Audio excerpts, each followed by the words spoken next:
On est ravis de vous accueillir aujourd'hui avec Philippe David. Ça va, Philippe? Ça va très bien. Comment vous avez pris ce jour de vendredi? Avec bonheur. Toujours, j'adore le vendredi, comme Philippe Bilger, je sais pas pourquoi. Ouais. Je l'aime beaucoup. D'ailleurs, pour vous rendre hommage, je suis allé chez le coiffeur afin qu'on ne coupe plus les cheveux en quatre. Ah bah voilà, ok, ça y est. Vous avez donné donc le ton de la blague pourrie. Ouais. Voilà. C'est parti. Non, je l'ai déjà faite celle-là. Ouais, Justement, je l'ai oublié. voilà. Enfin, je vous dirais les blagues qui n'ont déjà pas marché. Comme ça, on gagnera du temps. Vous remarquerez qu'elle n'est pas pornographique. Non, non, c'est rare. Mais le problème, c'est que les blagues un peu faciles arrivent derrière assez rapidement. Oui. Donc c'est pour ça que je mets tout de suite le haut là, on sait jamais. Bon fait. Oui, bah bien sûr. Allez. Non, sauf que vous êtes assez malin pour les faire hors antenne. C'est ça le truc. Quel dommage pour les auditeurs. Oui, absolument. Allez, mes amis, bienvenue. Philippe Bilger est avec nous, vous l'avez entendu. Bruno Pomar, ancien membre du RAID et maire de Belleflou, qui est avec nous. René Chiche, rédacteur en chef adjoint du site idbooks.com. Et vous, au 0826 300 300. Ça va, René Chiche? Écoutez, très bien. Moi, je suis ravi d'être là. Oui. J'étais un petit peu pressé parce que je passais à la pharmacie. On s'en fout. Voilà. Non, mais je vous explique. J'avais mal au ventre. Ah oui. Non mais attendez, excusez-moi. Est-ce que je suis arrivé et notre ami Bruno Pomar, notre excellent ami, j'ai mal au ventre aussi. Il m'a sauvé. Grâce à moi, je l'ai caché. Excusez-moi. Et on se sent mieux. Non mais je peux le masser. Non mais je vous en prie. Bon, écoutez, coupez-leur les micros.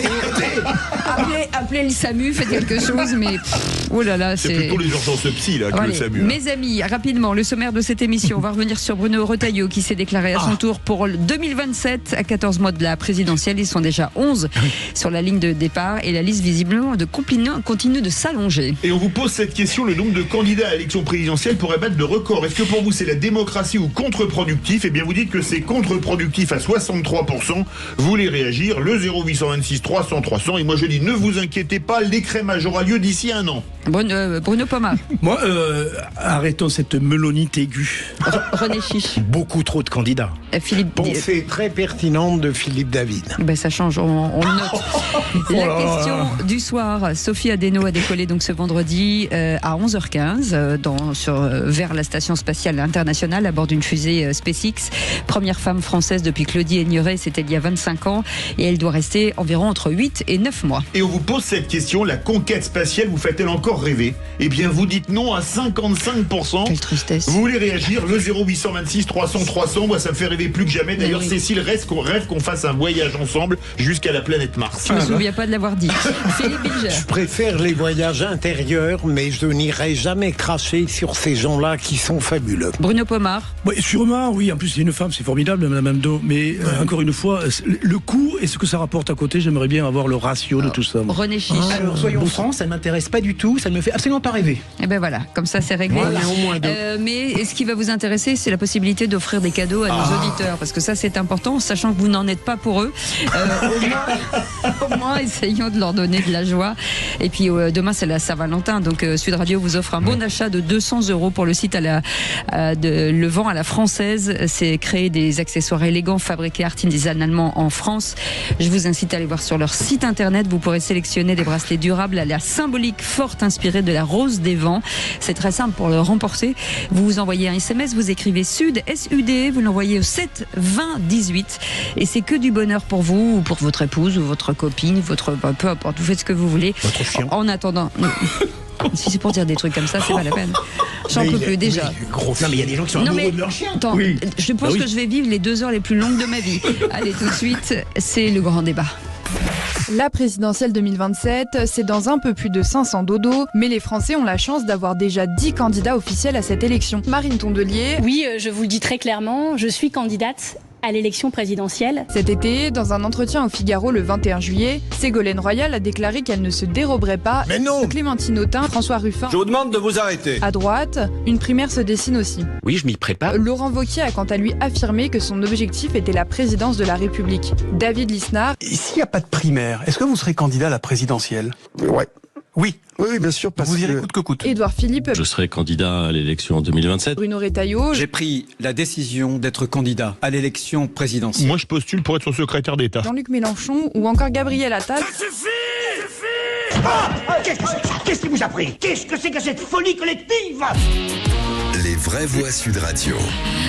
Et ça sonne fortement au 0826 300 300. Et c'est Olivier qui était avec nous de Melun. Bonsoir Olivier, bienvenue sur Sud Radio.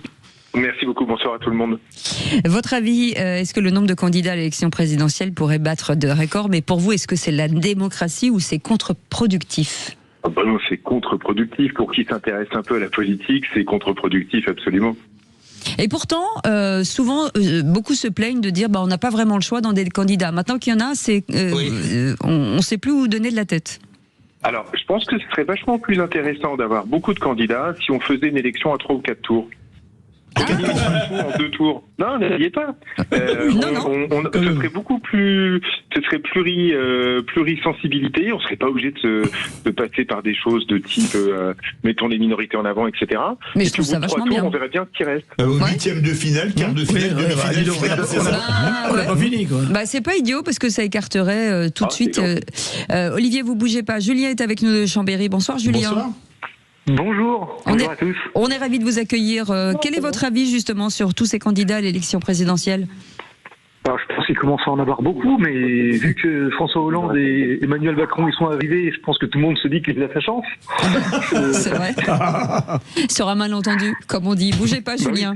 Sylvain est avec nous de Megève. Bonsoir Sylvain, bienvenue. Bonsoir à tout le bateau. Il y a de la neige, Sylvain, à Megève? Il y a beaucoup de neige. Une partie des remontées mécaniques sont fermées pour la sécurisation du domaine. Ouais. Donc, voilà, on attend. Voilà, c'est ça. Déjà, il y a un paysage, j'imagine, magnifique. Et ce paysage 2027, comment vous le trouvez? Je le trouve ridicule. Les étrangers doivent bien se moquer de nous. Et moi, surtout, je pense à Retailleau parce que c'est plutôt le candidat qui aurait pu me faire voter pour lui. Or, il a un manque de charisme qui est flagrant. Il n'est même pas apprécié par la majorité de son camp, donc il n'a aucune chance d'être apprécié de la droite française. Et son passage au gouvernement a fait apparaître sa malhonnêteté sur l'affaire notamment de Bruno Le Maire, qui est tout à fait au courant que Bruno Le Maire était au gouvernement. Il aurait dû simplement refuser pour ses convictions politiques. Je suis un fervent catholique, un catholique traditionnaliste, et je pense que nous sommes obligés, par rapport à la situation actuelle, pour un client, pour un candidat de droite conservatrice, on est obligé de parler de la trop grande influence qu'a l'islam et le judaïsme dans notre pays en ce moment. Allez, vous bougez pas, Sylvain, Julien, Olivier, nos vraies voix ont envie de vous répondre et on en parle dans un instant. À tout de suite. Sud Radio. Sud Radio. Parlons vrai. Parlons vrai. Sud Radio. Parlons vrai. C'est avec Philippe Bilger aujourd'hui que nous sommes. Bruno Pomar, René Chiche, rédacteur en chef adjoint du site idbooks.com, un site d'information culturelle. Et Olivier était avec nous il y a quelques instants. Olivier, est-ce que vous avez déjà imaginé votre candidat potentiel? On vous donne pas le nom, mais est-ce que vous avez déjà dans les propositions qui sont faites quelqu'un qui sort du lot pour vous? Oui, a priori, au moins 2 ou 3 dons qui sortent du chapeau. D'accord. Alors déjà 2 ou 3, ça veut dire... ouais, déjà c'est pas... Ouais. Donc, ce qui veut dire que vous êtes quand même content qu'il y ait quand même du choix. Non. Ah bon? C'est pas très clair. Mais non, parce que du choix naît la division, de la division naît des résultats très très bizarres au 2e tour. Ouais, c'est pour ça que je dis mon truc à 3 tours, ça m'irait mieux. Monsieur Jospin aurait peut-être eu une 2e chance en 2001. Vous faites du social. En 2002, Jospin. On va réagir sur ce Philippe Bilger, sur ce que dit Olivier. On voit bien pour quelle raison il y a une surabondance, j'allais dire démocratique, pour l'élection 2027. Mais je me situe un peu en opposition avec ce qu'ont dit nos excellents auditeurs. C'est le fait que je considère que c'est une chance. Après tout, n'importe qui peut annoncer sa candidature. Personne n'est médiocre. Aucun ne croit véritablement dans le lot avoir des chances, mais c'est véritablement une bonne fortune pour la démocratie française que d'avoir cette pléthore de candidats. Et comme l'a très bien dit Philippe tout à l'heure, il y aura un écrémage. Ils sont tous conscients que pour arriver au second tour, il faudra que les camps se raréfient et en quelque sorte deviennent beaucoup plus cohérents. C'est clownesque, mon cher Philippe. Mais aussi, les gens ne croient plus déjà à la politique. Vous avez combien un Tondelier qui fait 1,5 et n'en parlons pas du reste. Moi, je trouve que c'est clownesque, cette situation. C'est pas de la démocratie, ça, Philippe, excusez-moi. Ah bon mais non, parce que c'est tout et n'importe quoi. Ça représente bien ce qu'est la politique actuelle. C'est-à-dire qu'il n'y en a pas. On n'a pas de tendance. Gauche, extrême gauche, centre, on ne sait plus où on va. Citez-moi quelqu'un qui est ridicule dans l'annonce de sa candidature. Tous, mon cher. Je sais que ça va vous faire... Bon, Retailleau, pour vous, il est ridicule. Mais non, mais parce que je ne vais pas faire plaisir à Philippe en disant ça. Tous. Mais non. Vous m'entendez, tous. Mais non, Bruno. De nouveau, vous répondez à une question précise par une réponse qui vous... Flou. Non, mais sérieusement, mais il a le droit de le penser. Évidemment. Oui. Il a le droit de le penser. Mais non, mais non, on n'a pas le droit de penser des absurdités. Ah bah, si. Je suis discipliné, je n'interromps pas, vous avez vu? Oui. Non, moi, je trouve que cette multiplication de candidatures montre que tout aujourd'hui tourne autour uniquement d'une chose dans la vie politique, c'est la présidentielle. Voilà. C'est ça le problème aujourd'hui. C'est ça. Et c'est depuis 65, hein, tout tourne autour de... Alors effectivement, le fait de se porter candidat, ça permet un peu d'exister, d'être dans les médias, d'avoir un projet peut-être personnel, et aussi ça permet à certains candidats qui ne le seront plus d'ailleurs en 2027 ou même fin 2026, d'être candidat à de futurs postes ministériels si leur candidat définitif arrive au pouvoir. Mais pour moi, c'est pas du tout une... Non, mais pour tout le monde, c'est peut-être une façon de se placer aussi. Hein. Oui, mais par contre, Bruno, je suis pas d'accord. Je trouve pas que c'est une absence de démocratie. Au contraire. Non, je dis que c'est clownesque. Non, c'est pas clownesque parce que je trouve que il y a beaucoup d'hommes politiques qui ont de l'ambition et qui espèrent peut-être avoir un destin présidentiel, même s'ils ne l'auront pas. Mais d'accord. Mais quand vous voyez un petit peu dans le cheptel de candidats actuellement... Mais ils sont quand même d'un certain niveau. Moi j'ai l'ambition d'être astronaute, mais j'y serai jamais. On va aller ensemble dans les... Non, mais c'est pas la même chose. C'est pas la même chose. Ça n'est pas tout. Comment ils sont... Je suis assez d'accord avec René Chiche que finalement, ce qui met la chienlit dans notre système politique, c'est l'élection du président de la République au suffrage universel. Ce que je dis, ça peut peut-être paraître blasphématoire, alors que je suis plutôt pour, mais on est arrivé à une chose, surtout avec le quinquennat, et surtout avec les élections législatives qui suivront, parce qu'il y aura immédiatement une dissolution, vu la péto d'hier qui est l'Assemblée nationale. Aujourd'hui, vous votez pour 5 ans, et il ne se passe rien pendant 5 ans. Je pense qu'il y a eu 3 erreurs majeures. Premièrement, la fin du septennat. Deuxièmement, mettre les législatives après la présidentielle, et troisièmement, faire le 2 quinquennats, 2 mandats non renouvelables. Je pense que là, on a le strike pour ce qui a complètement bousillé les institutions. Julien et Sylvain, vous réagissez quand vous voulez. Juste un mot pour dire à Philippe Bilger. Est-ce que vous ne croyez pas, mon cher Philippe, qu'avant de penser à ça, il faudrait restructurer les partis? Quand on voit, je prends l'exemple de Retailleau avec Wauquiez. Là déjà, personne s'entend, et le mec, il veut représenter les LR à la présidentielle. Il y a Lisnard aussi, mais c'est pas que lui. D'abord, ça représente rien. Je ne connais pas le mec. Hein, oui, ça y est. Bruno Retailleau, c'est fondamental. J'ai dit Bruno Retailleau, j'ai pas dit le mec. Vous avez dit le mec. Ah non? Si, attendez, on va demander aux témoins.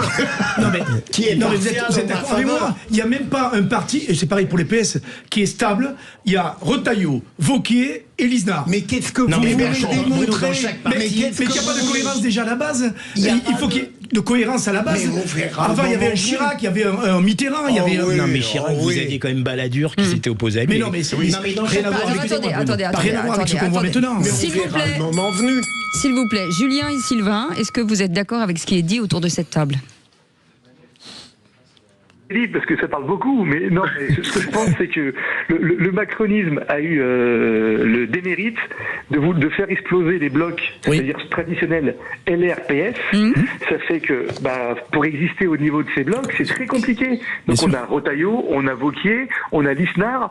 Moi, ma préférence, parce que j'ai toujours été adhérent, on va dire RPR, UMP, LR, moi, ce sera pour celui qui a le plus demandé à ce qu'on s'en sur le gouvernement. Donc ce sera pas Retailleau, ce sera pas Wauquiez. Voilà. Donc, parce que moi je ne veux pas que l'on retombe encore dans 5 ans d'un centrisme un peu mou. Moi je veux maintenant que nos valeurs et nos convictions elles soient assumées et elles soient mises au pouvoir. Et je pense pas que ce soit avec des personnes qui ont tout fait pour éviter une élection législative anticipée, qu'on va y arriver. Donc moi, je pense qu'il faut voter pour des gens qui s'assument. On a Jean-Luc Mélenchon qui s'assume à gauche, on a Jordan Bardella qui s'assume de l'autre côté de l'échiquier. Il faut que les valeurs gaullistes, elles s'assument également. Voilà. Oui, parce que, excusez-moi, ce sont les deux seuls partis où il y a un leader naturel. C'est LFI et le RN, ça c'est sûr. Mélenchon, LFI, le RN, c'est Bardella ou Le Pen éventuellement. Comme on avait avant.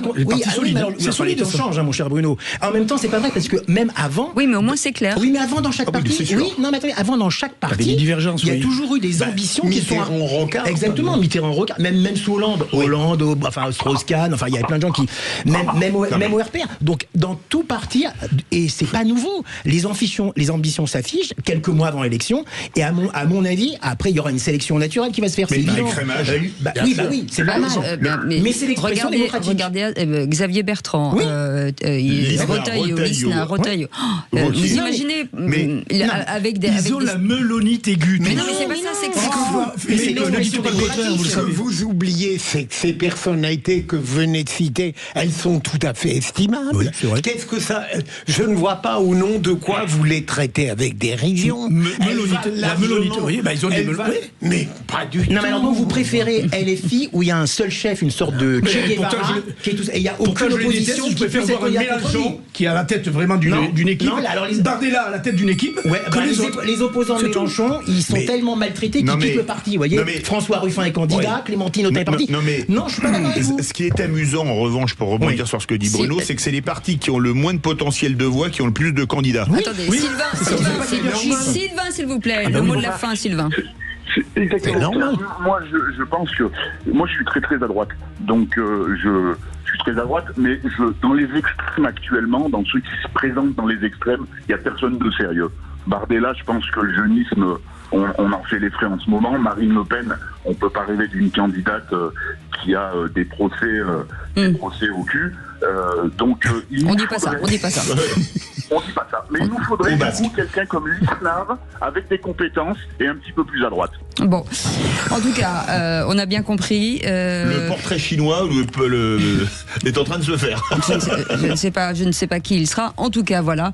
Merci, les chers amis. Dans un instant, tous un contre tous. Oui, alors, seul contre tous. Je ne sais même plus comment ça s'appelle. Pour moi, Laurent Nunez en Algérie, c'est un voyage pour rien. Et vous, René Chiche ? Alors, contrairement à ce qu'on dit, moi je trouve que tout ne va pas si mal en France. Allez, on va en parler dans un instant. À tout de suite. Sud Radio. Sud Radio. Parlons vrai. Parlons vrai. Sud Radio. Parlons vrai. Cécile de Ménibus. Et je parle tout bas parce que je ne voudrais pas réveiller la bête qui est dans Philippe Bilger, le monstre. C'est-à-dire, je n'ose plus le regarder parce que j'ai peur qu'il me gronde. Ça va, Philippe Bilger ? Il est hyper offensif aujourd'hui. Mais j'adore le vendredi. Il n'est pas facile. Je vous adore, ma chère Cécile. Nous aussi, on vous adore. Mec, Philippe. Ouais. Mais évidemment, j'aime tellement Bruno Pomar que j'aime bien le contredire. Vous imaginez, moi qui n'étais pas bonne en prof de maths, j'aurais été terrorisé. J'aurais été incapable, vous en auriez plus su que moi. Il me l'a rappelé par rapport à ce que j'ai dit, mais c'est vrai, il reste le maître des mots dans cette émission. Ben oui. Calmez-vous, ça va. Tu m'as eu X, hein. Ouais, c'est ça. René Chiche est avec nous, Philippe Bilger, bien entendu, et Bruno Pomar. Et tout de suite, avec Philippe David, c'est le contre tous. Les vraies voix Sud Radio. Seul contre tous. Et je sens que ça va faire parler, mon cher Philippe David. Laurent Nunez en Algérie, un voyage pour rien, vous dites. Laurent Nunez sera en Algérie lundi. Moi, je dis que d'ores et déjà, c'est un voyage pour rien, parce que, comme dirait le proverbe, on ne fait pas boire un âne qui n'a pas soif.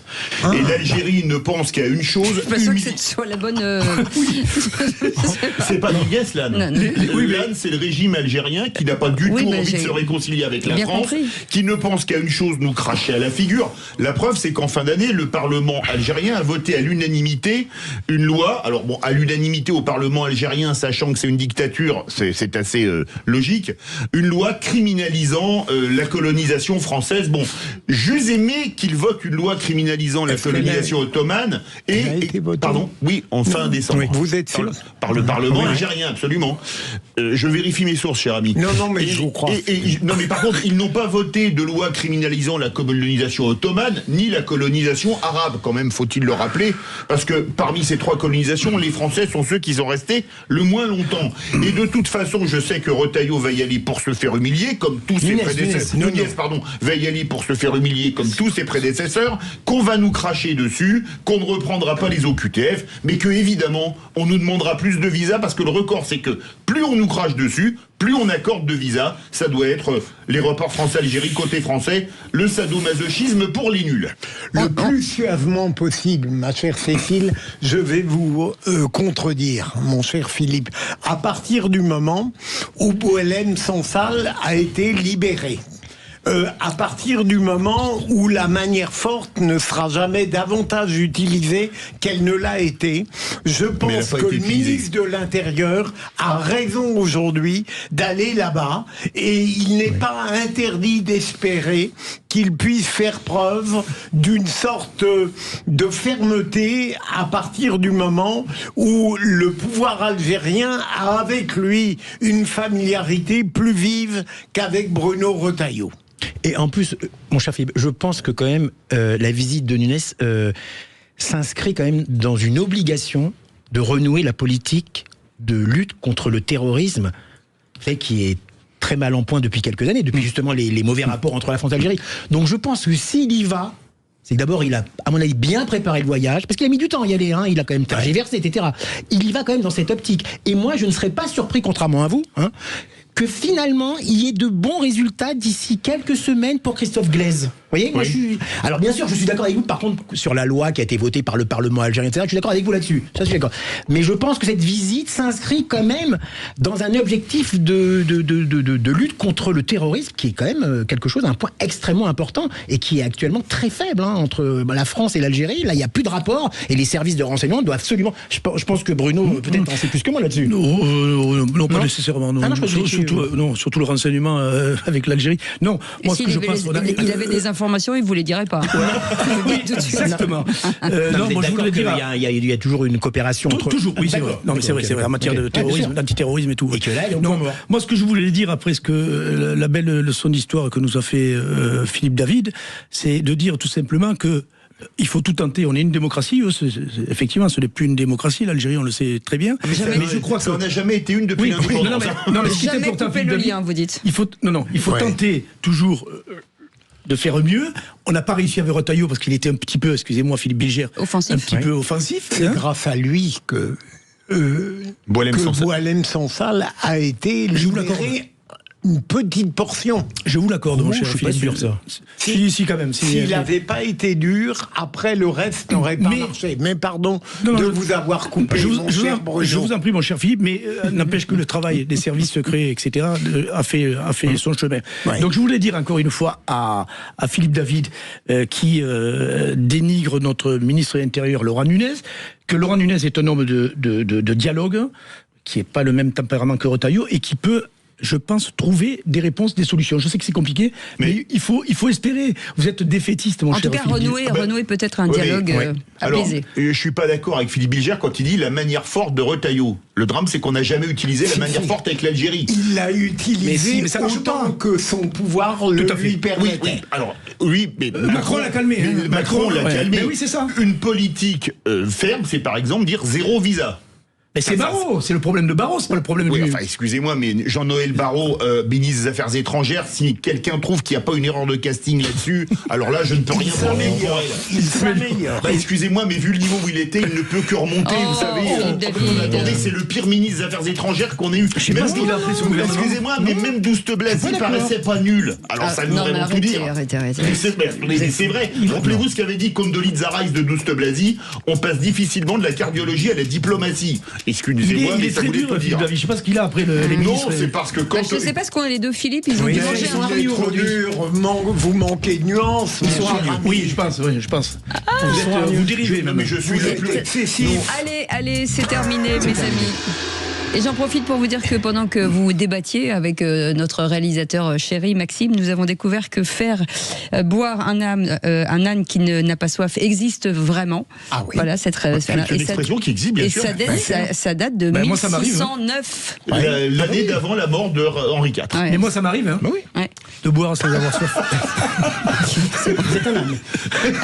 Vous savez quoi, on va redémarrer sur un autre truc, parce que je ne suis Pourtant, personne n'a la coupe du lait. Mais je pense que ça va râler encore, parce que c'est le tour de René Chiche qui nous dit non, tout va pas si mal en France. Je vais être très très zen, il n'y a aucun souci.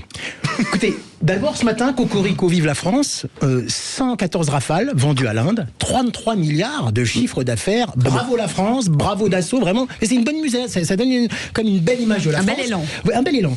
Et moi, vous voyez, non pas que j'ignore les problèmes qui existent en France, mais comme il y en a dans tous les pays, je suis désolé, mais on a tendance aujourd'hui à avoir un discours, enfin, dans certains lieux, à avoir un discours anti-bashing, enfin anti-France, pardon, qui m'exaspère. Parce que si on voit bien la France, depuis 8 ans, il y a eu quand même, alors je sais que je vais me faire harceler, mais c'est pas grave, attaquer. Depuis 8 ans, il y a eu quand même 2 400 000 créations d'emplois. Donc 1 800 000 salariés et 600 000 professions universitaires. Donc le chômage a quand même baissé. La croissance progresse un peu. Si. Bah écoutez, j'ai tous les chiffres. On attend peut-être 1% en 2020. En ça 2026. fait rêver. Et il faudrait un siècle pour doubler la richesse nationale. Laissez-le finir, Philippe David. Vous voyez, voilà, c'est le genre de grognon qui va m'attaquer. Voilà. Mais vous voyez, moi, quand je vois l'état de la France, je trouve pas que la France est un si affreux pays comme on le décrit de jour en jour. Écoutez, même s'il y a des problèmes dans les hôpitaux, même s'il y a des problèmes dans les écoles. Tout va bien. Non, attendez. Mais non, alors vous transformez, j'ai pas dit tout va bien, je dis que tout va pas si mal qu'on le dit. Vous voyez, vous transformez déjà. Non. Laissez-moi terminer. Dans les hôpitaux, dans les écoles, dans les transports, dans la santé, le système français, quoi qu'on dise, fonctionne plutôt bien. Le système de solidarité, écoutez, il fonctionne aussi bien, vous voyez, à travers à la fois, même si je sais qu'il est dénigré, le RSA, les allocations, ça permet à des gens qui sont vraiment dans la misère et dans le besoin, et à titre personnel, vous voyez, moi, tous les mois, je suis bénévole pour une association, je le dis autrement, qui s'appelle Le Partage, où on distribue des colis. Vous voyez, le système de solidarité fonctionne. Et encore dernière chose, regardez la France. Les Jeux Olympiques, excusez-moi, qu'on dénigre à chaque fois avec la cérémonie, ça a été une réussite totale. Le monde entier nous l'envie. Le tourisme explose. Laissez-moi terminer, monsieur Bilger. En Italie Non, oui. Quoi, en Italie vous parlez des Jeux Olympiques. Non, je parle de la cérémonie d'ouverture des Jeux à Paris. Ça a été une super réussite à tous les niveaux, sécuritaire, organisation, affluence. Regardez aussi au niveau. Et les JO là d'hiver, on a pas mal de médailles aussi. Alors, ça reprend ce que je veux dire. Regardez, dans le sport. Dans la mode, dans la gastronomie, dans la culture, dans la télévision. Non, dans la télévision. Dans la culture, vous mettez le Louvre ou pas? Oui, mais attendez, non, mais bien sûr. C'est pas parce que il y a eu les histoires, bien sûr. Mais le Louvre, bien sûr. René Chiche, j'ai rajouté 3 000 milliards de déficit. Attends, j'ai pas fini. Bon, c'est long. Oui, c'est long parce que c'est intéressant. Excusez-moi, sinon vous m'interrompez toutes les 2 secondes. Franchement, Cécile, vous Cécile me relance très bien. Tout va bien, on a 3 000 milliards, René. Formidable, tu as raison. Non, mais il gère son temps comme il veut. Mais non, mais excusez-moi. Et je termine. Même la diplomatie française qu'on accuse de tous les mots.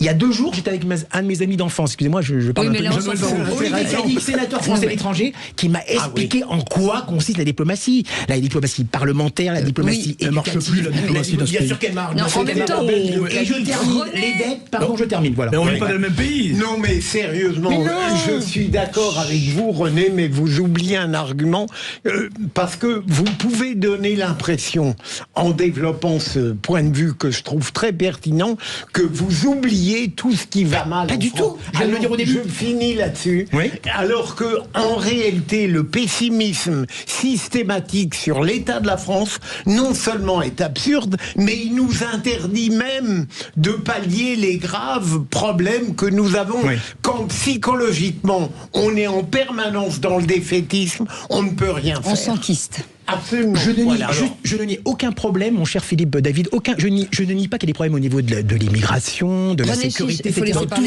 parler. Tout va bien. J'ai pas dit ça.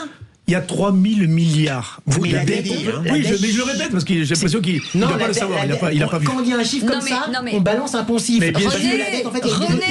Ça fait 10 minutes la pauvreté ne cesse d'augmenter. La pauvreté ne cesse d'augmenter. Mon cher René, je vous amènerai faire un tour avec moi dans certains quartiers. Je peux vous assurer que c'est une catastrophe. Et vous me dites, oh ben tiens, on a vendu 100 caisses Rafale. Tant mieux. Tant mieux pour Dassault. Mon cher Bruno. Mais non, mais c'est la vérité. Donc la France ne va pas bien, vous le savez très bien. La diplomatie fonctionne au ralenti. Enfin bref, il n'y a pas grand-chose qui va bien dans ce pays, en fait. Moi, ce qu'il y a de bien avec René Chiche, c'est que je me dis que quelque part, Georges Marchais est ressuscité. Quand Georges Marchais disait que le bilan des pays de l'Est était globalement positif, je vois Georges Marchais, je vois René Chiche. Alors attendez, moi je vous fais l'inventaire à l'après-vert. Croissance 1%, ça vous fait rêver. Je vous le rappelle, avec 1% de croissance, vous doublez la richesse nationale tous les siècles. Chômage 8% plus les gens au RSA. Macron, échec total. On continue. Des impôts qui n'ont jamais été autant élevés qu'aujourd'hui, malgré une dette qui a monté à plus de 3000 milliards. On continue. La criminalité, plus de 1000 morts violentes en France, ça s'est passé sous Macron et sous personne d'autre. On continue. Vous voulez que je continue ou j'arrête là? Non, je peux rien dire. Le bilan est apocalyptique. Alors c'est sûr ça l'arrange parce qu'il avait tout dit. Non, j'en ai d'autres. Le copinage, Amélie de Montchalin nommée. Non, mais ça fait partie. Monsieur Ratatouille qui recommence. Monsieur Ratatouille. Et on mélange, et on touille tout, on met tout dans une grande bastille. On continue. La diplomatie, la France ne pèse plus nulle part, ni en Europe, ni dans le monde. Ah bon? Mais vous aussi, vous êtes Georges Marchais, quelque part. Mais non, mais vous avez une étrange manière d'argumenter, vous. Je donne des chiffres et des faits. Vous accumulez tout ce qui va mal en France et vous ne répondez absolument pas au point de vue. Si j'ai répondu, 114 mais vous êtes typiquement le Français qui interdira le Gaulois réfractaire. Cumul. Absurde qu'on règle les problèmes. Ah mais non, parce que moi je voudrais m'y prendre au problème. Et Macron les a tous laissés pourrir et empirer. Mon cher Philippe et mon cher Bruno, vous me caricaturez. Je ne dis pas tout va bien. Je dis tout ne va pas si mal. Et moi je suis français fier de l'être. Et des fois j'ai l'impression qu'il y a des Français soi-disant patriotes et qui affichent leur fierté d'être français et qui font du bashing anti-France du matin au soir. Le Gaulois est râleur, vous le savez. Ça c'est vrai. Ça c'est vrai. Mais de plus en plus. Gaulois réfractaire. Vous êtes fiers d'être ici. Mais René, il y a quand même une chose qui va très bien. C'est Sud Radio. Va très bien. Oui. Bravo. Et je ne vous suis pas tombé dessus à bras raccourcis. Pas mal, Philippe David. Bien entendu, à écouter, réécouter en podcast. En fait, mais d'abord, vous prenez une aspirine. Parce que sinon, ça va être. Une aspirine ou une aspirine, on dit? On dit une, je crois, aspirine. Une aspirine? Oui. Excusez-moi. On prend un cachet d'aspirine, mais voilà. Une aspirine. J'ai comme le comptable. Excusez-moi. Et on se met un suppositoire. Un suppositoire. Non, mais ils ont 4 ans d'argumentation. J'ai l'impression que vous avez déposé votre cerveau quelque part, vous l'avez oublié. On est tellement ravis de vous revoir qu'on a envie de se lâcher, quoi. Allez les amis, dans un instant, on va revenir sur un sujet extrêmement grave, puisque nous allons revenir sur le lynchage de Quentin à Lyon par des militants antifascistes. Le jeune homme est malheureusement décédé, on va en parler dans quelques instants. Sud Radio. Parlons vrai. Parlons vrai. Sud Radio. Parlons vrai. Voix Sud Radio, 17h-20h, Philippe David, Cécile de Ménibus. Et autour de cette table, Bruno Pomar est avec nous, René Chiche et Philippe Bilger, bien entendu, Philippe David. Et on va revenir dans cette information du lynchage de Quentin à Lyon par des militants antifascistes. Le jeune homme est décédé, c'est l'info en plus. Les vraies voix Sud Radio.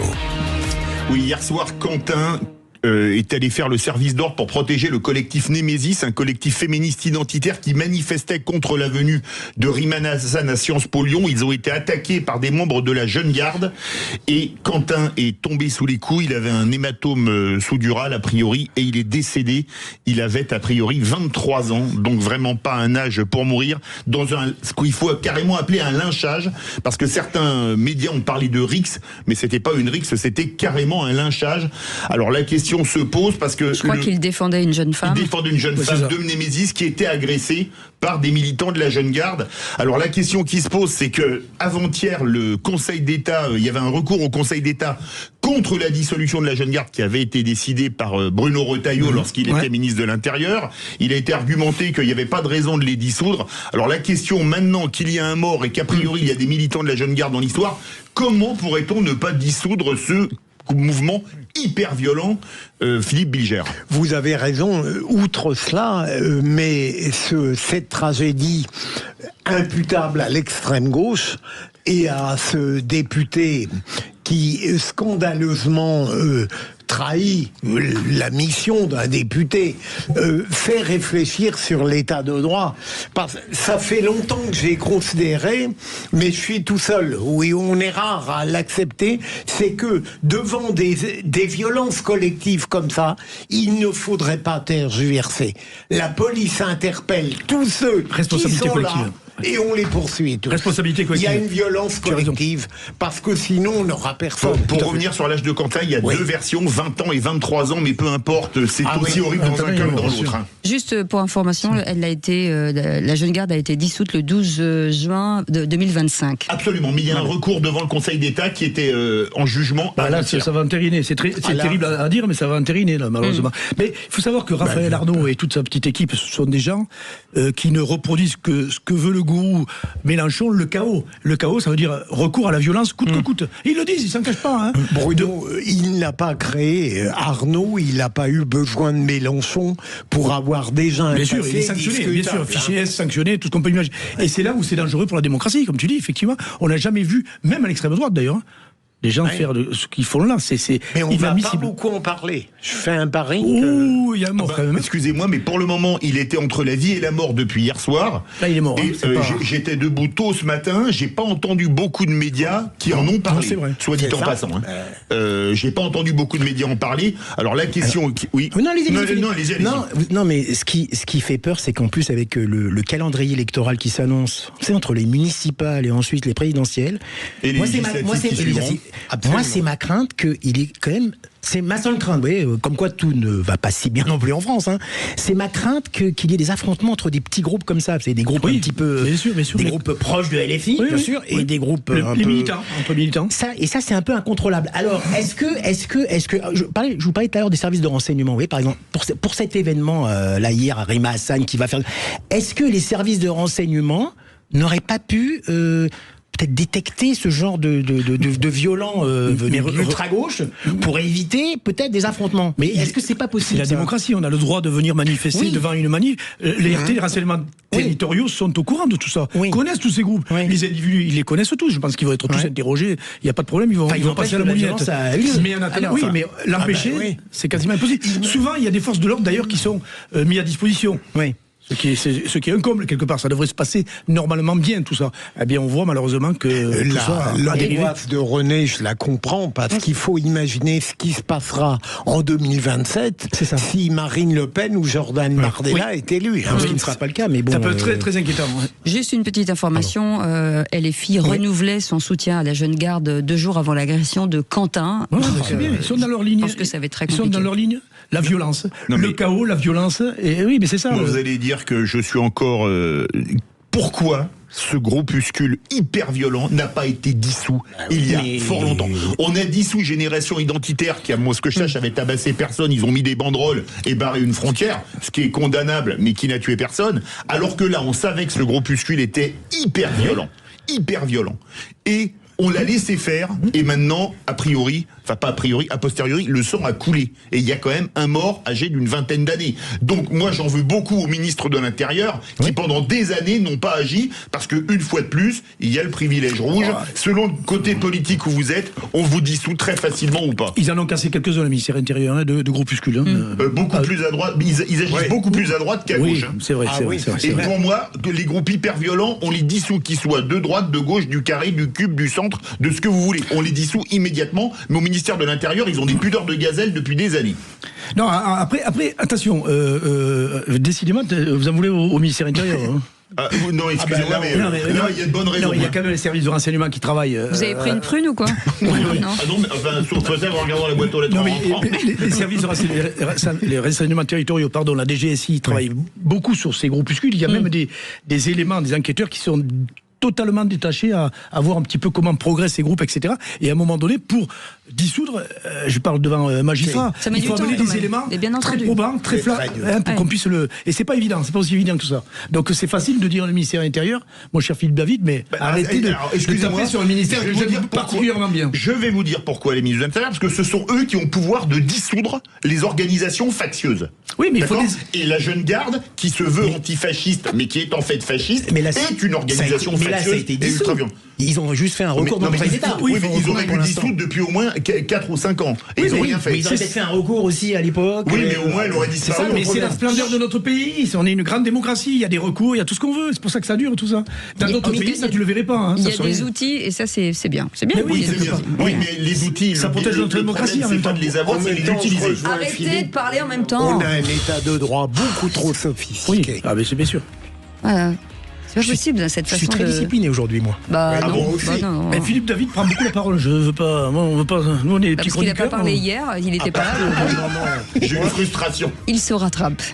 Et il se rattrape bien. Les amis, dans un instant, le coup de gueule de Philippe David. Ça va être encore à lui. À quand une loi pénalisant le tapinage électoral? J'attends ça avec impatience. Dis donc, il va être con. Il va être bien votre week-end, là.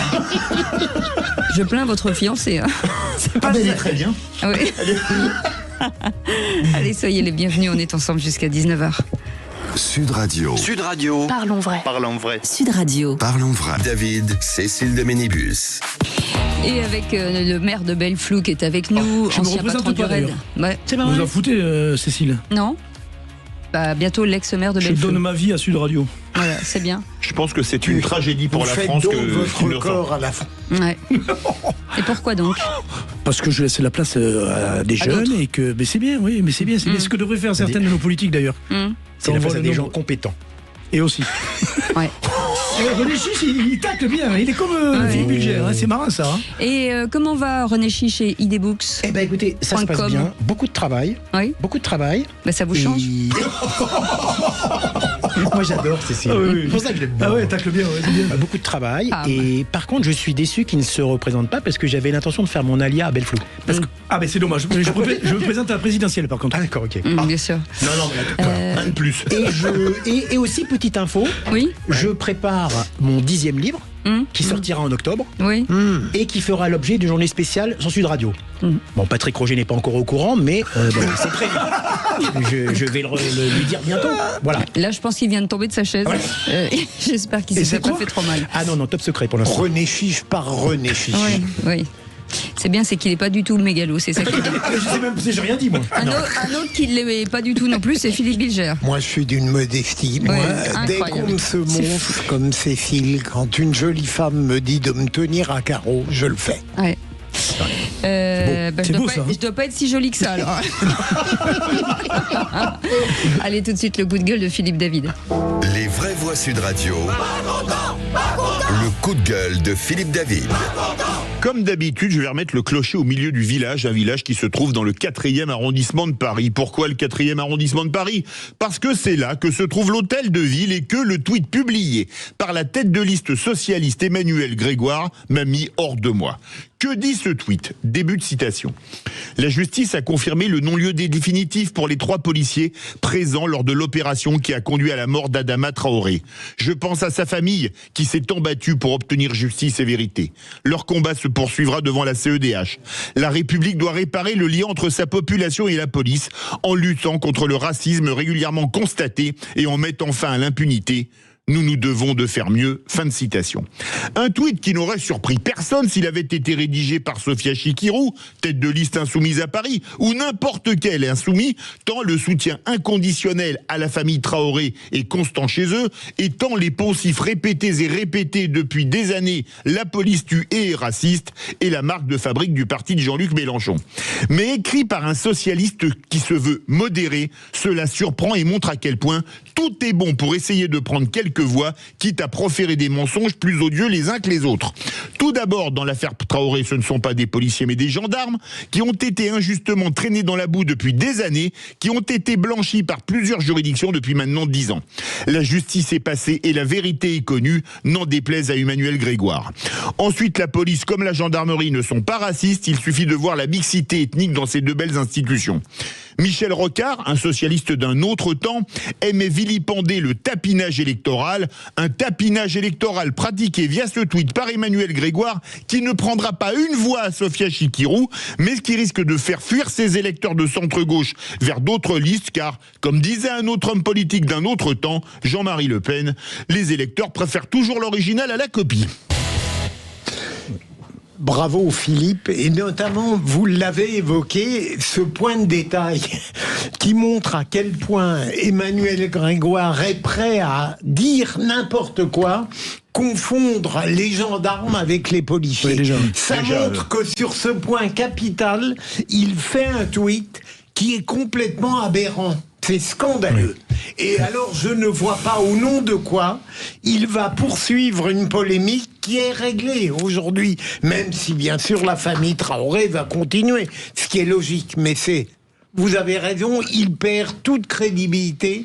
Et d'une certaine manière, je pense qu'on n'oubliera pas Oh, je suis pas d'accord, moi. Oui, moi, je désapprouve, je désapprouve ce propos d'Emmanuel Grégoire.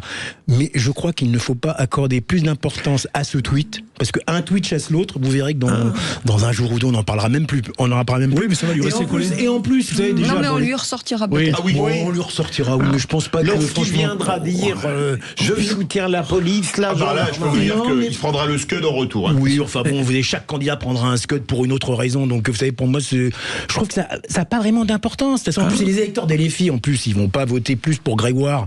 Ils voteront pour Chikirou. Mais non, il gagnera pas. Il va même en perdre, à mon avis, avec ça. Non, mais c'est le fait de le dire, déjà. Les électeurs du centre-gauche ou même de Grégoire, je pense qu'ils voteront pour Grégoire parce qu'ils approuvent peut-être son projet de terrain. Je pense pas que ce tweet... franchement, on est dans une telle frénésie médiatique, tweetesque aujourd'hui, qu'on accorde beaucoup d'importance. Moi, c'est des propos, René, c'est pas des tweets, c'est...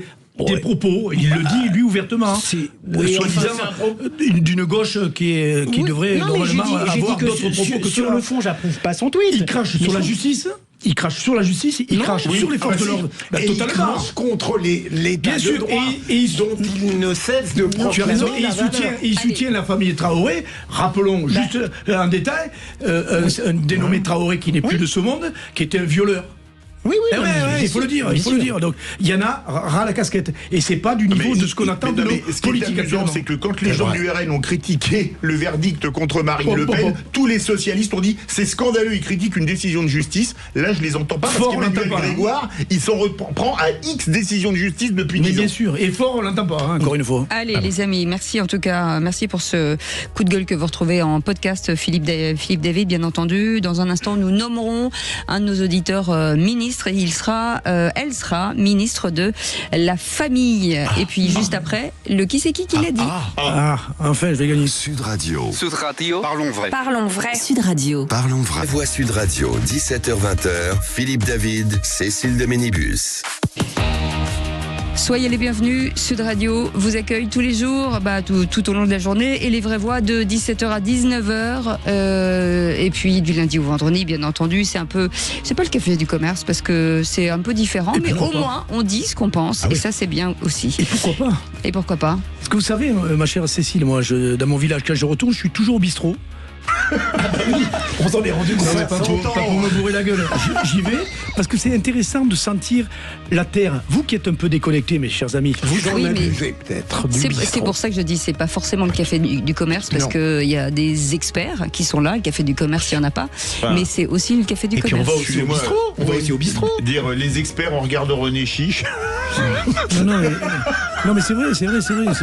Regardez, pour qui il se prend avec sa chemise, celui-là? Il est expert en taille de costume, regardez. Pourquoi vous prenez toujours des costumes trop grands? Parce qu'il a maigri. Mais c'est vrai en plus. Oui. C'est vrai, j'ai maigri. Les costumes sont trop grands pour vous. Allez, on accueille notre ministre. Et si vous étiez ministre? Les vraies voix Sud Radio, si j'étais ministre. Qu'est-ce que je vais devenir? Je suis ministre, je ne sais rien faire. En tout cas, Nathalie de Béziers a des propositions à nous faire. Bonsoir Nathalie, bonsoir Madame la ministre. Bonsoir. La ministre ou le ministre? Je pose toujours la question. Non, moi je suis Madame le ministre parce que je suis française et qu'en français, l'orthographe, c'est le masculin qui l'emporte sur le féminin. N'en déplaise aux femmes qui pensent toujours qu'il faut toujours mettre là partout. Et ben voilà. Moi, c'est Madame le ministre. Et ben voilà, je pose la question à chaque fois parce que je ne veux pas froisser, en tout cas, la nouvelle ministre ou le nouveau ministre. Votre portefeuille, c'est la famille. Quelles sont vos propositions? Alors, je suis très heureuse d'avoir été nommée ministre donc de la famille, qui est pour moi l'essentiel d'un pays, d'une nation et de l'avenir de ce pays. Alors aujourd'hui, il y a une grosse crise dans les familles, avec les divorces, les familles monoparentales, l'éducation qui laisse à désirer, la pauvreté, etc. Donc j'ai des propositions à vous faire. Allez-y. Premièrement, je veux recentraliser la famille, qu'elle devienne le cœur des politiques publiques, que ça redevienne une prérogative régalienne de l'État, et plus au niveau décentralisé, simple comme on le fait aujourd'hui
17h-20h, Philippe David, Cécile de Ménibus.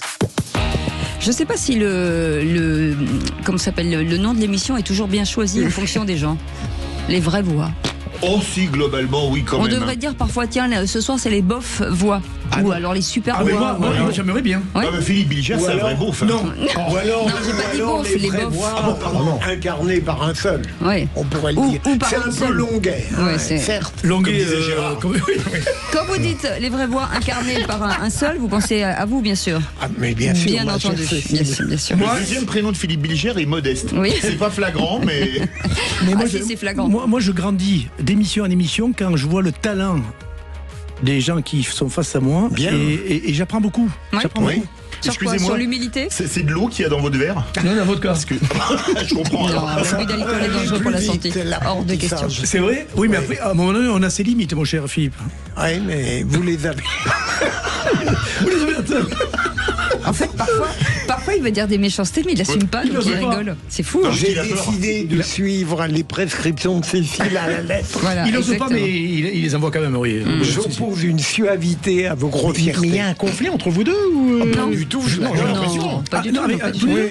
Non, mais depuis que j'ai dit mec, Il n'y a pas de conflit Mais parce non, que dans mais la tête Bruno, de Philippe il Bilger, m'amuse, c'est ça. il y a quelqu'un qui est au-dessus ou quelqu'un qui est au-dessous. Donc oui, il c'est n'y a pas vrai. de conflit. J'aime beaucoup Bruno parce que même en pensant, il est très drôle. Ouais. Non, il a quelque chose, c'est qu'il est jovial. Comme vous, René Chiche. C'est vrai, c'est vrai, c'est vrai. Et on a deux bougons, à droite et à gauche. Ouais, oui. Avec la phrase qui va bien de René Chiche, il a écrit un bouquin. Ouais. La phrase qui va bien. Ah bah, j'ai hâte de lire ce livre. Tout de suite, c'est la question du soir, les amis. Il sera très bon.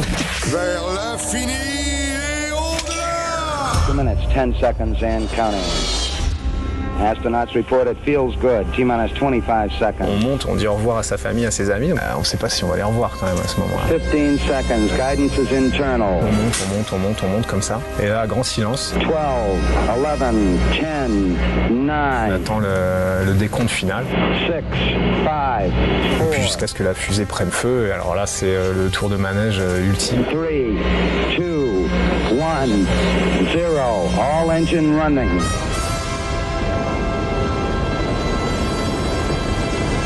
Et là, on regarde pour la première fois par la fenêtre et on voit le jour qui se lève et les îles du Pacifique. Et là, on se dit, ça y est, je suis dans l'espace. Et là, on applaudit notre Maxime. Bravo, Maxime. Quel talent. C'est fabuleux Vous d'entendre nous le avez- bruit de Philippe Bilger qui met le contact dans sa voiture avec... Maxime, vous nous avez mis dans l'ambiance incroyable et c'était ce matin à 11h15. Sophie Adeno a donc décollé ce vendredi vers la station spatiale internationale à bord d'une fusée SpaceX. Moi, excusez-moi, ça me fascine. Le 0826 300 300 et Lionel est avec nous de grâce. Et c'était ça tombe bien, c'était un moment de grâce absolue. Lionel, bienvenue sur Sud Radio. Que pensez-vous de ce moment qui... Enfin, je ne vais pas dire que pour moi c'est magique, mais en tout cas, je ne vais pas vous essayer de vous insinuer, en tout cas, à le dire. Qu'en pensez-vous ? Ah bah il n'y a pas besoin de trop me pousser. Hein. Bonsoir à toute l'équipe. Bonsoir. Non, moi je suis complètement passionné aussi et je pense que l'espace c'est vraiment c'est la dernière frontière quoi. On est en 1500, on voyage à travers le monde pour découvrir les continents. Sauf que là c'est l'espace. Moi c'est ce que je disais tout à l'heure à Zach au standard. Musk m'a fait un rêve en fait. Parce que quand on regardait en fait la NASA ou tous les autres comment on s'appelle qui vont dans l'espace, jamais j'aurais pu penser qu'un jour moi j'aurais peut-être une opportunité d'aller dans l'espace. Depuis Musk et ses Falcon et ses Starship et compagnie, et ben finalement l'espace il est plus si loin que ça. Parce que si on regarde bien le développement qu'il a réussi à créer avec SpaceX et tout ce qui est en train de se passer, la Chine qui pousse énormément de l'autre côté, donc qui énerve Trump et qui pousse aussi de son côté, du coup ils sont en train de se livrer à une petite guerre spatiale à qui va être le premier à coloniser la Lune et Mars. Et en fait du coup tout ça en fait ça crée une sorte d'émulation qui va amener forcément à du tourisme spatial et qui va amener en fait à tout au package de développement en fait où on va peut-être pouvoir y aller. Alors je dis pas que ça sera pas cher, mais en tous les cas on va peut-être pouvoir avoir un petit peu de rêve quoi. Enfin, c'est complètement fabuleux quoi. Bougez pas. Et d'un autre côté, on a Yann qui est de Bayonne. Bonsoir Yann. Bonsoir tout le monde, bonsoir Cécile. Bonsoir d'accueillir un bof de Bayonne. Mais non. Anguiettori alors en basque. Anguiettori. Yann, est-ce que cet événement majeur vous fait rêver ? Ah, mais carrément pas.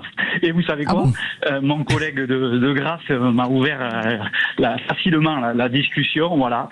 Bon, je vous rappelle qu'on n'a très certainement pas marché sur la Lune. Ça, personne ne veut le dire, mais on peut pas. Désolé pour vous. Mais on peut pas dire ça. Aujourd'hui, on peut pas, mais on peut pas dire le contraire non plus. Bah, si, quand même. Si. Mais aujourd'hui, voilà, c'est un concours à celui qui. On va pas dire un gros mot, hein. Mais, voilà, de mégalos, de petits chéfaillons qui veulent être le plus chéfaillons du monde, les plus grands, les plus forts. Moi aujourd'hui, la conquête du cancer, la conquête du sida, la conquête de la famine dans le monde. Moi, je peux vous donner des conquêtes. Mais Yann, vous avez reçu une mauvaise nouvelle pour être en Je suis d'accord avec lui. Je suis sur un elliptique. Face à la cathédrale de Séville, en vacances. Il fait 25 degrés. Mais je suis très très bien. Au contraire, je suis très détendu. Moi, c'est bizarre. Je me pose deux questions quand même que j'aurais jamais de mon vivant, je pense. L'univers est-il infini? Et quelles sont les autres vies qu'il y a dans l'univers? Oui, alors parce que ça, j'aimerais connaître les réponses. Et alors, ça va t'apporter de quoi?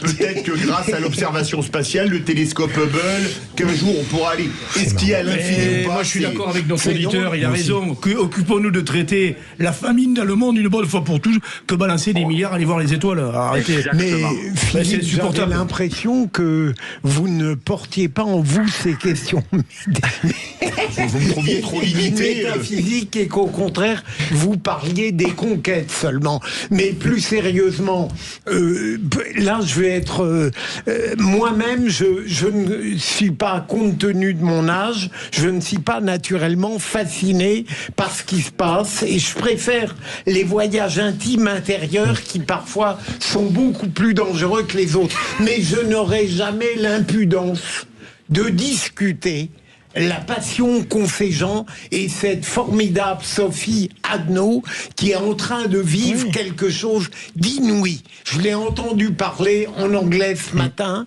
elle est formidable et donc c'est un rêve pour ces gens-là, c'est fabuleux. Moi je veux savoir, Philippe, vous êtes gentil en disant ça, mais ce que ça rapporte concrètement. Il y a des gens qui crèvent la dalle dans le monde entier, on balance des milliards pour aller sur la Lune, regarder des cailloux, ramener des cailloux et puis les étudier en se disant qu'est-ce qu'on va en faire. Non mais franchement, moi je suis un pragmatique, tout ça me dépasse totalement. Vous, ça vous amuse tous ces trucs-là? J'ai l'impression de rêver. Vous rêvez, ça vous fait rêver? Non. Mais là, vous n'êtes même pas un beauf, vous êtes pire. Mais non, mais là je l'ai vexé, mais je le sais bien que je l'ai vexé. Moi je fais partie des 59%, c'est un domaine qui ne m'a jamais intéressé, qui ne m'a jamais intéressé. Non, mais oui, mais attendez, c'est la question.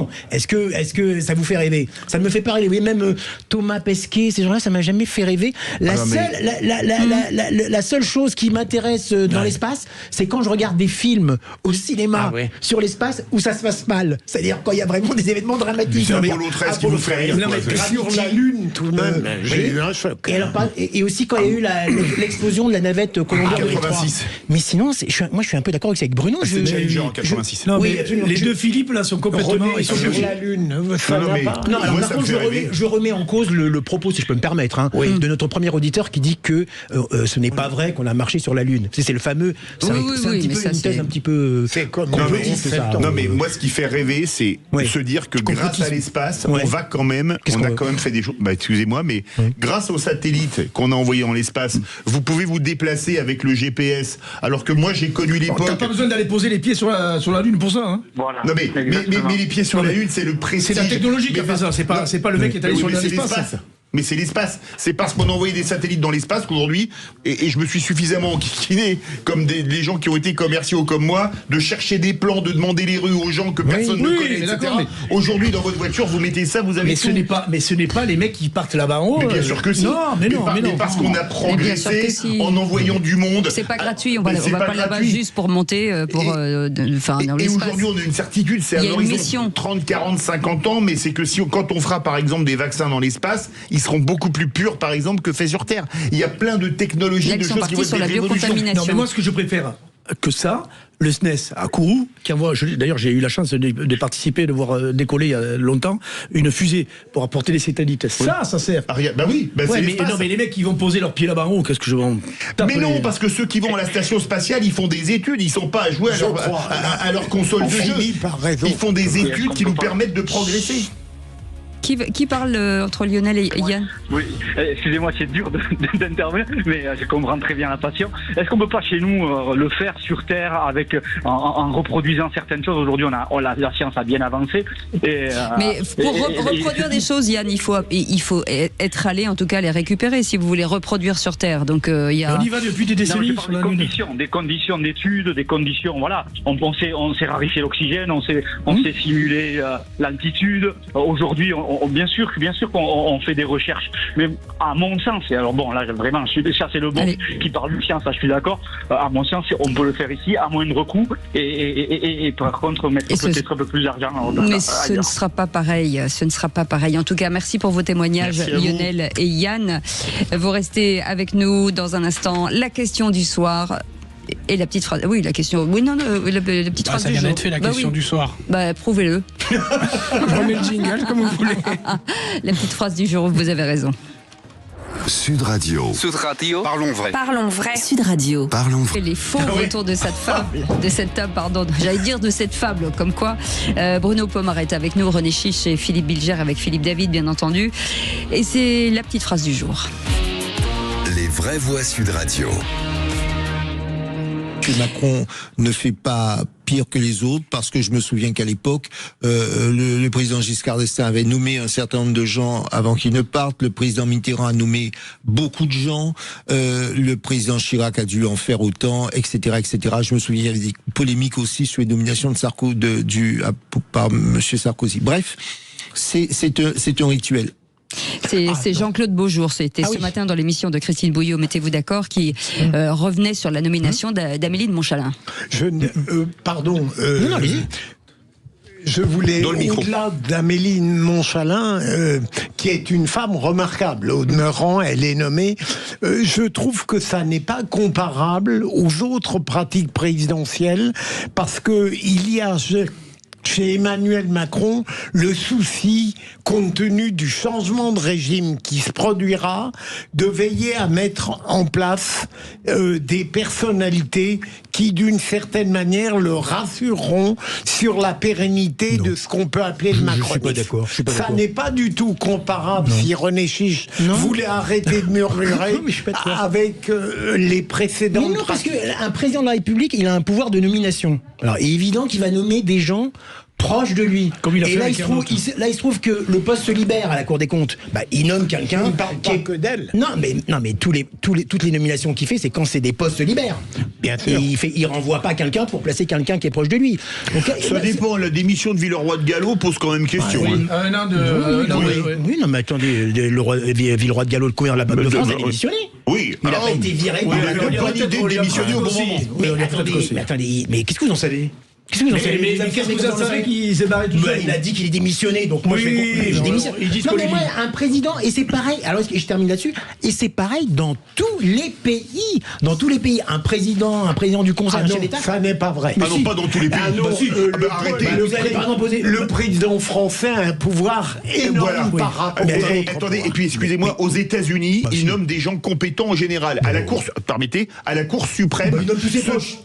Oui, mais ils ont tous les plus hauts diplômes des meilleures universités américaines. Excusez-moi, elle est très bonne. Excusez-moi, son talent sur la gestion des comptes publics avec 1000 milliards de dettes n'a pas été flagrant. Mais excusez-moi, je peux vous dire une chose, vous permettez, quand il dit que Mitterrand, Giscard ont fait pareil, il y a qu'en France où on a pu voir quand même nommé au Conseil économique, social et environnemental par François Mitterrand, Georgette Lemaire. Ça, c'était quand même le sommet. Elle chantait bien, mais ça fait pas de vous. Ernaud à France Télévisions. Oui, Georgette Lemaire, c'est un détail. Non, mais excusez-moi, c'est notre pognon. Ne criez pas. Je parle des grands responsables dans l'institution, cher Philippe. Vous pensez que, par exemple, si Jordan Bardella était élu président de la République en 2027, ce qui ne sera pas le cas à mon avis, vous pensez qu'il va nommer Éric Coquerel à la Cour des comptes? Vous pensez qu'il va nommer Gabriel Attal à la Conseil d'État? Sarkozy l'a fait. Il l'a fait exceptionnellement. Il a fait des nominations. Giscard l'avait fait en nommant au gouvernement François Giroud qui avait appelé à voter François Mitterrand, par exemple. nommer des gens de droite. Moi, la chose qui m'interpelle à des gens de droite aussi. Moi, la chose simplement qui m'interpelle dans cette affaire, c'est que c'est la patronne des comptes publics, donc elle est un peu responsable de pas mal de choses, comme on dit, et qu'on la nomme à l'organisme le plus haut qui contrôle ce. Attention, c'est le mot de la fin. Les amis, c'est le mot de la fin. Même moi, j'ai pas un... Dépêchez-vous alors, vas-y. Vous oubliez une chose, c'est que les ministres, ils ont, compte tenu de ce poste prestigieux, une déontologie. Allez. Ils sont plus les mêmes. Merci, messieurs. Merci beaucoup, Bruno Pomar. Merci beaucoup, René Chiche. Merci, Philippe Bilger. Et tout de suite, notre ami Alex Priam qui est avec nous. Il est là, Alex? Non, il n'est pas encore là, mais d'abord Thomas Binet. Ah oui, Thomas Binet. Pourquoi vous me le dites pas? Je vous le dis. Maintenant. Et ben voilà. Vous voulez que je vous le dise? Si vous voulez parler de l'assurance en copropriété qui est assurée ou contre quel risque, Thomas Binet vous répond tout de suite, les incontournables de la copropriété. Bien dans mon immeuble, avec Loiselet et Desgremont présente. Sud Radio, les incontournables de la copropriété. Thomas Binet. Et nous sommes avec notre consultant Philippe Loiselet, patron de Loiselet Desgremont, qui nous informe tous les vendredis soirs